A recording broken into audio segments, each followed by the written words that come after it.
ungafundisa ngisho izizukulwane kodwa kingalaleleki umoya mayengasekho manje ubhuti osuka la unombuzo wodwa ukuthi sengamukele umoya wenza ukuthi nalokhu obekubukeka kukube emehlweni abantu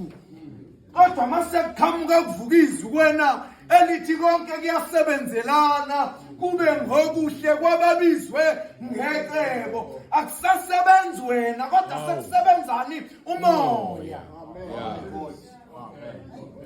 alibonge igama lenkosi amen manje isiteshana nje nginikwe sona igama nje lithi kufezile amen alibonge igama lenkosi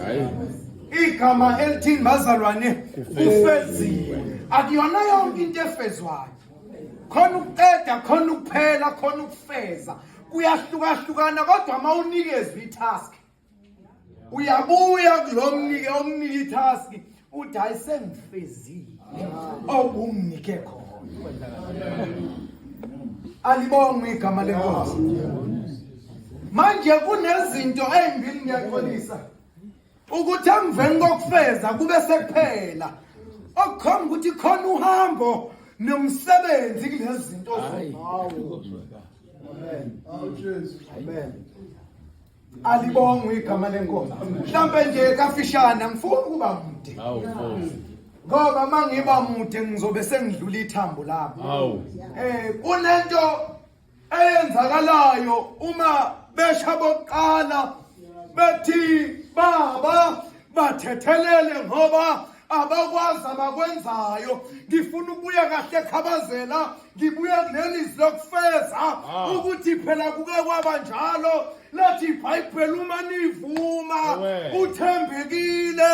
ukunthethelela amen akafezanga noma iphi task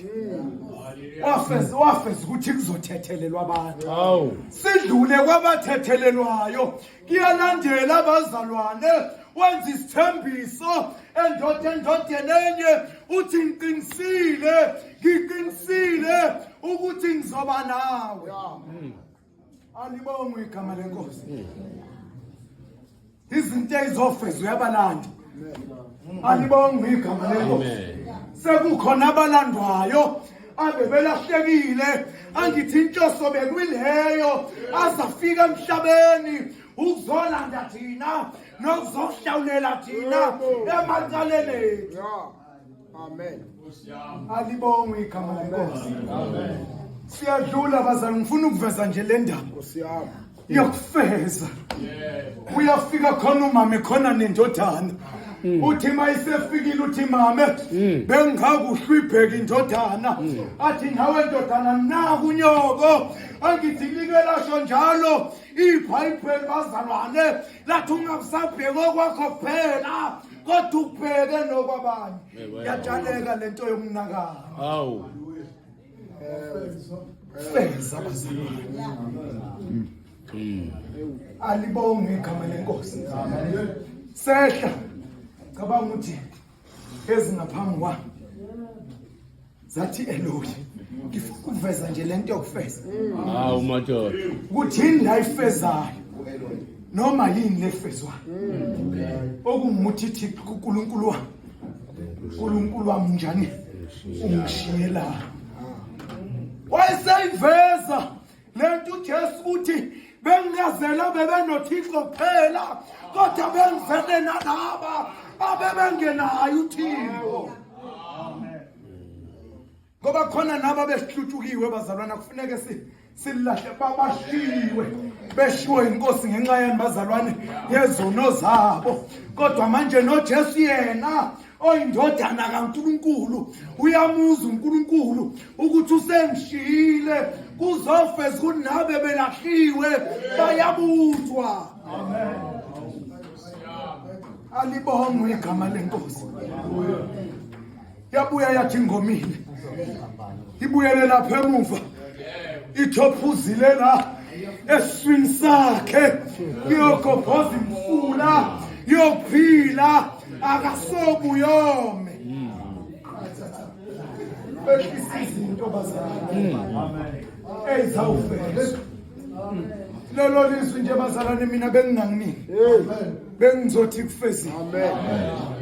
engenzeka abanye babuka ipikile babuka ikhali babuka uJesu ehlukumezeka kodwa ngibuka into eyakhekile emveni kwezinto ezifezile alibonge igama lenkosi lelo lizwi nje bazalwane ukuthi kufeziwe ziningi izinto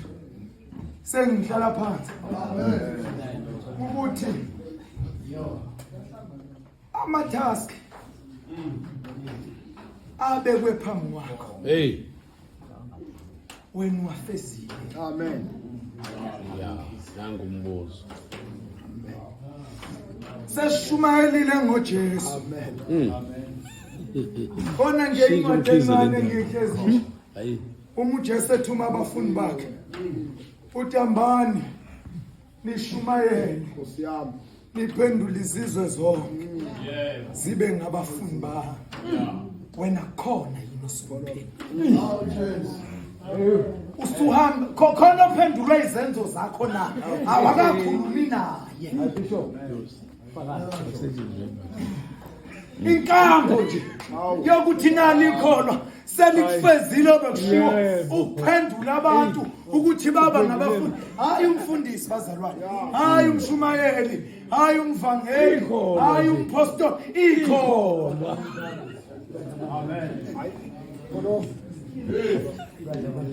yini wena ufuna ukidla wedwa lento yangadliwa abanye abantu athi njani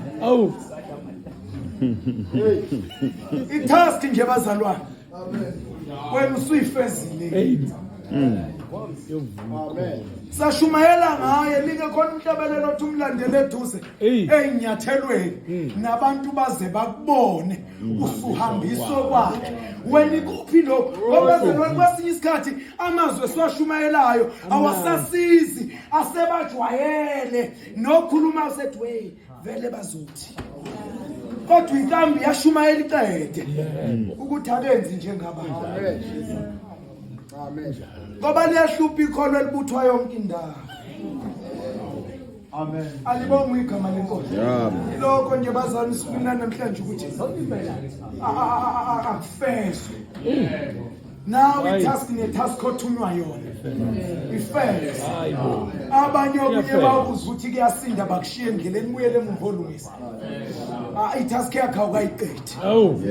feze lokho nje bazalwane uNkulunkulu amen.